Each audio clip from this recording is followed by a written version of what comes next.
Happy holidays, ladies and gentlemen, and welcome back to the Ironman challenge, ready or not. Today we are taking on Neon Tomb. This one is a cheek clencher. We have a controversial subject matter and a high anxiety driven mission to deal with. Getting right into it, I recommend bringing the riot shield. Load up yourself and your guys with heavy armor. Gun choice is up to you. In this one, you want to rely heavily on your guys to clear the way in front of you. The enemies in this one have high caliber weapons, and some of them have suicide vests.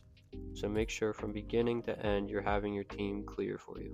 I highly suggest following the route that I use. That being said, it is by no means easy. In this mission playthrough, I saw a mostly vacant first floor. This is not typical. The plan is to stay in the perimeter rooms of the building as much as possible. We want to avoid the dance floor until the end. Make your way to the back part of the building where it's like a spa area, and we're going to take the stairs up to the second floor there. I want to reiterate, you should be using your guys to move in before you every single time. Much like greased palms, there's something about the enemies in this mission where they are just extremely lethal. That being said, you want to be conscious of the situation you're putting your guys in, and you want to call them back if they're going a little too far ahead.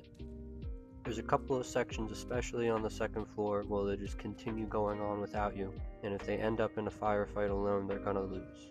Also remember, if they chase somebody down and the person has a suicide vest on, then they're gonna get capped. Like I was saying before, the first floor was mostly empty for me, so I knew there would be a higher volume upstairs. I did a good job of being patient and having my team clear everything for me, even just small sections like walking up the stairs.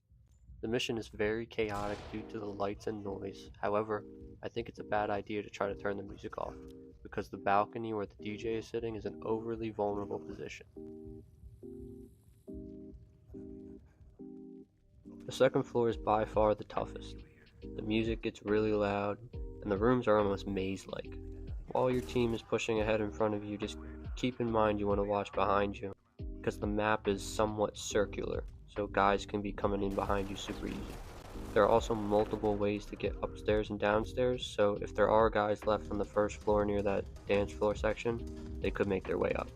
Be sure to keep this in mind when you're doubling back and going through rooms that you've already cleared, because there could be guys that are following up on you. You'll see this happen at the end because the last couple of guys I encountered were in rooms where I had already cleared. At this section of the footage, I end up losing one of my guys. I could have prevented this by doing like a grenade and clear, rather than just having him walk in. Unfortunately, I was in a tough position and I was rushing, so I'm not mad at my decision. The most important thing is that I stayed alive. But because we lost somebody, I knew I had to get more involved to make up for the lack of firepower. It's times like these where I like to have the riot shield. When you're clearing out the mission of those last couple of guys, it's nice to know you have that extra cushion with you, and it calms the nerves a tiny bit. To summarize, the most important thing for this mission is to let your guys do the heavy lifting. I'm really proud that from beginning to end, I was patient and I had my team clear every single room. Secondly, make sure you do your practice runs and understand the most dangerous rooms in the mission. I found that I've struggled most on the second floor.